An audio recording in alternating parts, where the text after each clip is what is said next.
If you want to gain strength and muscle in a simple, efficient way with no gym, then stick around. Let's chat. So because of the internet and social media, we're bombarded by all of these different exercises and fitness regimes shown by all these influencers. In reality, making strength and muscle gains is not super complicated. And the easiest way to go about it is to stick to push, pull, squat. So if we're doing this with our body weight, as in calisthenics, which I'm gonna be showing in this video, then we need to know how to progress each exercise so we can keep our gains rolling. So first we have push, and of course, the most foundational exercise for pushing is the push-up.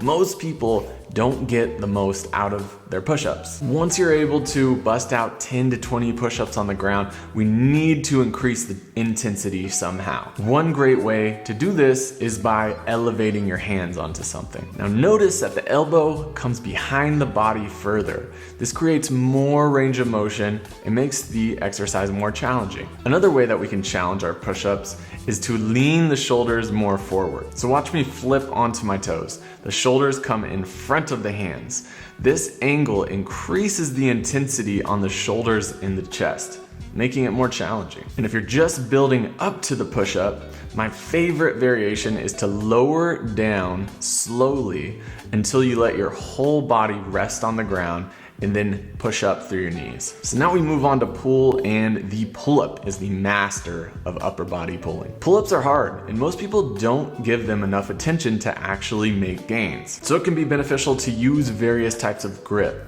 underhand, overhand, neutral. Don't get caught up too much in which grip is the best.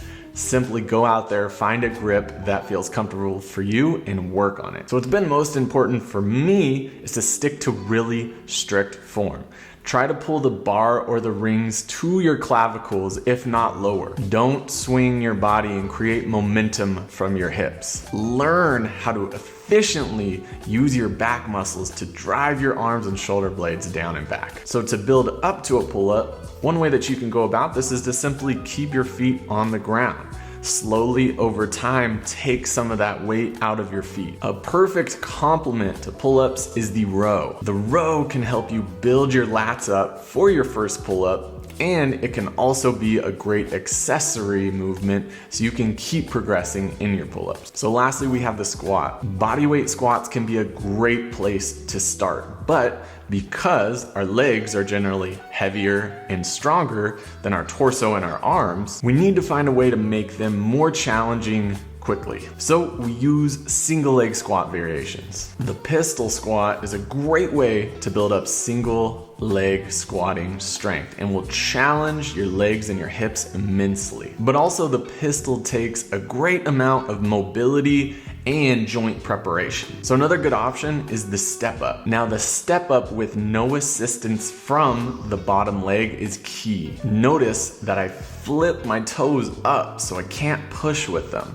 This allows the step up leg to do all the work and to get all the gains. Now both of these variations involve some balance. Now if you want to take balance more out of the equation, then I recommend using the Bulgarian split squat. This is a great way to build up that single leg squatting strength and can be done by pretty much anyone. And if you're still having trouble, then just place your hand on something beside you for some assistance. Now of course, one way that you can make anything in this video more challenging is to add an inexpensive weight vest so you can keep pushing your strength to weight ratio higher. So as you progress in your training, you may find that you want to add in various assistance exercises. And of course, that's completely fine.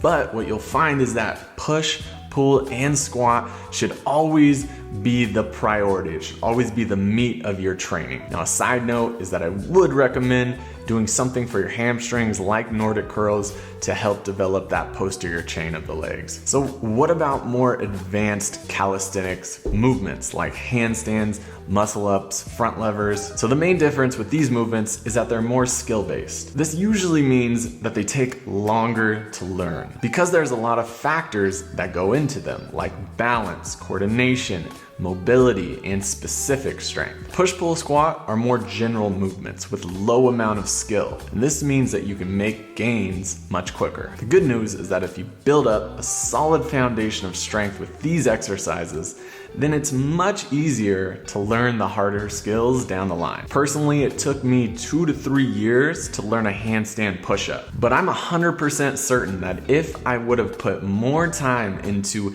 developing my push-up first, then I could have reached that goal way quicker. So hopefully you can see how simple it is to keep making strength and muscle gains without flashy exercises and without any fancy equipment. My favorite part is that you can do just about all this at a park in your local neighborhood. So all these exercises are in Move Strong Now, our 90-day strength and mobility program. If you're looking for guidance and some coaching on implementing these into your training, check out Move Strong Now, first link in the description. Let me know in the comments which variations of these exercises that you're working on right now. How long have you been sticking to push, pull, and squat? Give this video a thumbs up, subscribe to Strength Side, and as always,